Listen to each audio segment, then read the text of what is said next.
हिंदी सुलभ भारती छठी कक्षा इसके पोयम नंबर 7 नदी कंधे पर।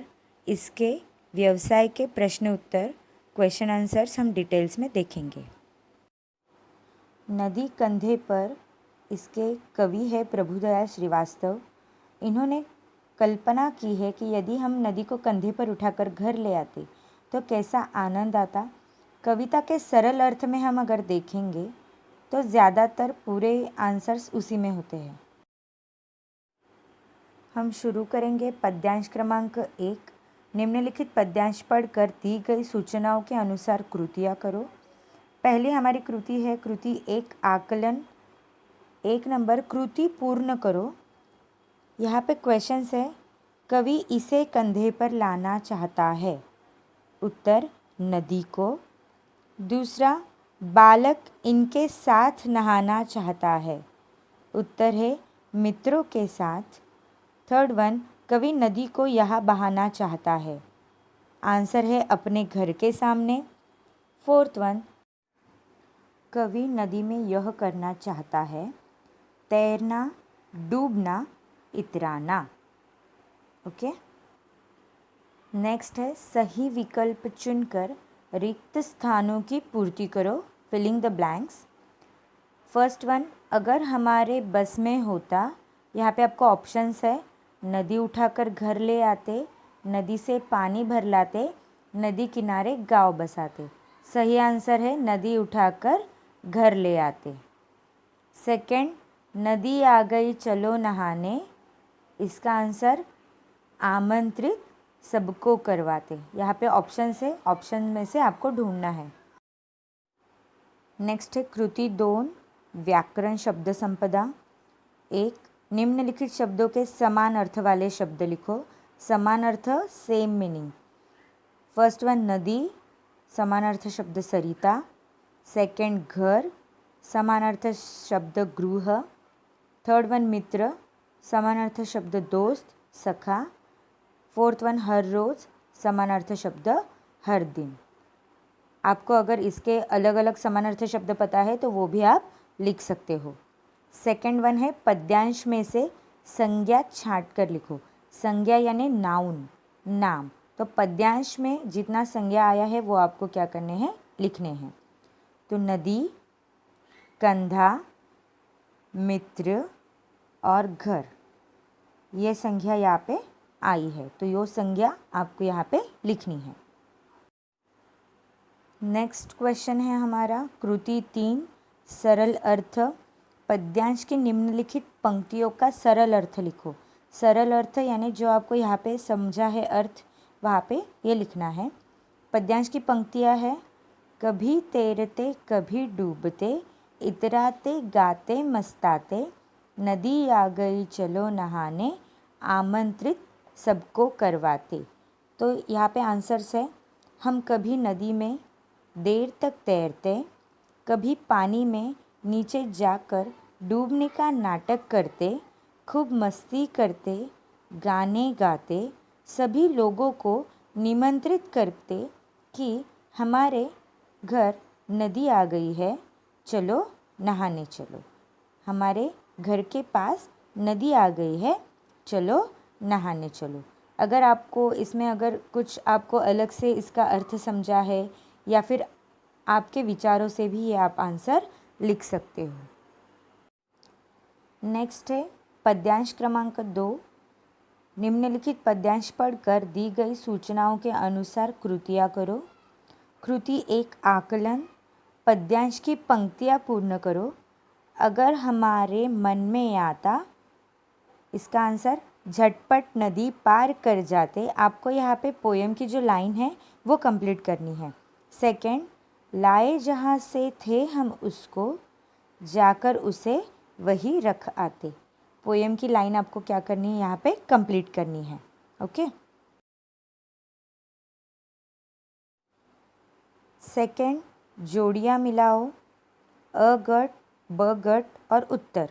तो परिचय भद्रजन, खड़े खड़े नदी के पार, मम्मी मम्मी हम चिल्लाते, शाम ढले नदी उठाकर। इस प्रकार आंसर है।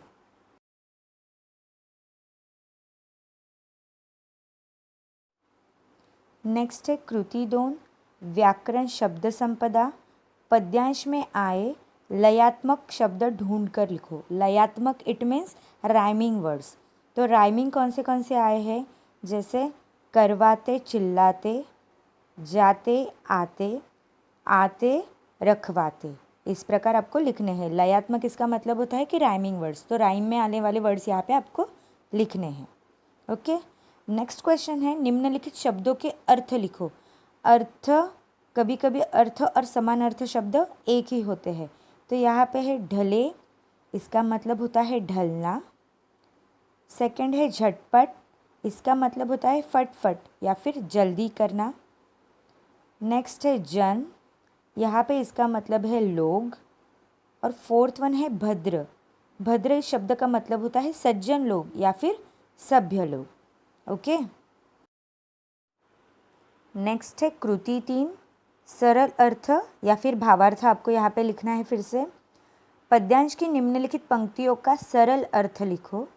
सभी उपस्थित भद्रजनों का नदिया से परिचय करवाते, अगर हमारे मन में आता झटपट नदी पार कर जाते। यहाँ पे आपको जो समझा है वो मतलब भी आप लिख सकते हो। उत्तर हम इस प्रकार लिखेंगे, जितने भी लोग हमारे बुलाने पर आते, हम उन सभी का नदी से परिचय करवाते। जब कभी हमारे मन में नदी को पार करने की बात आती, हम तुरंत तैर कर नदी को पार कर लेते। अगर इसका और कोई मतलब भी आपको यहाँ पे समझा है और इजी वे में आप लिखना चाहते हो तो लिख सकते हो। ओके,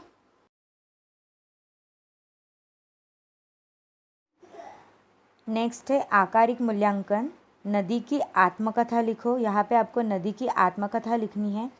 कभी भी अगर आपको ऐसा क्वेश्चन आ जाए कि आत्मकथा लिखनी है, आत्मकथा इसका मतलब कि अगर वो चीज़ आप होते, वो वस्तु आप होते, तो आपको कैसा फील होता, आपको क्या क्या कहना है, आपको क्या फील होता है, कैसे लगता है, क्या अच्छा लगता है, क्या बुरा लगता है, वो आपको यहाँ पे लिखना होता है। तो स्टार्ट करते हैं नदी की आत्मकथा लिखना। मैं एक नदी हूँ। मेरा जन्म हिमालय की ऊंची चोटी में हुआ। मेरा नाम गंगा है। यहाँ पे हम गंगा नदी की आत्मकथा लिख रहे हैं, ऐसा लिखेंगे। नेक्स्ट, हिमालय शिवजी का निवास माना जाता है, इसलिए मुझे भारत की पवित्र नदी माना गया है। जन्म से लेकर धरती पर बहते बहते अंत में मुझे बंगाल की विशाल जल श्रृंखला में समा जाना पड़ता है। यही मेरी जीवन यात्रा, मेरी आत्मकथा है।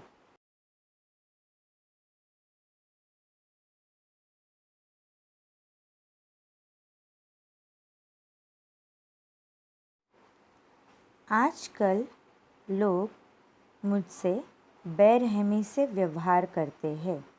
हर तरह की गंदगी मुझ में डाल देते हैं। यहाँ तक अधजली लाशें भी मुझ में फेंकी जाती है। इसलिए पुण्य व पावन समझा जाने वाला गंगा का पानी, समझा जाने वाला गंगा जल आज दूषित हो गया है। लोग आज मुझे पीने से हिचकते हैं। आज सरकार ने मुझे साफ करने के कार्यक्रम शुरू किए हैं। इसके लिए करोड़ों रुपयों की योजनाएं बनाई गई है।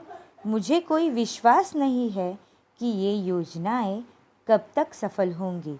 मेरी आत्मकथा निरंतर बनी रहेगी, क्योंकि बंगाल के समुद्र में समा जाने के बाद मैं पुनः हिमालय से जन्म लेने वाली हूँ।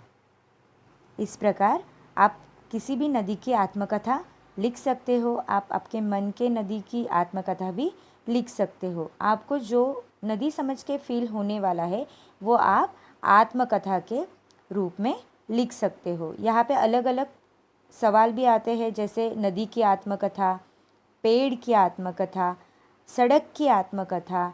तो आपको सोच के लिखना होता है। यहाँ पे पोएम नंबर 7 नदी कंधे पर इसका व्यवसाय लेखन पूर्ण होता है। Thank you.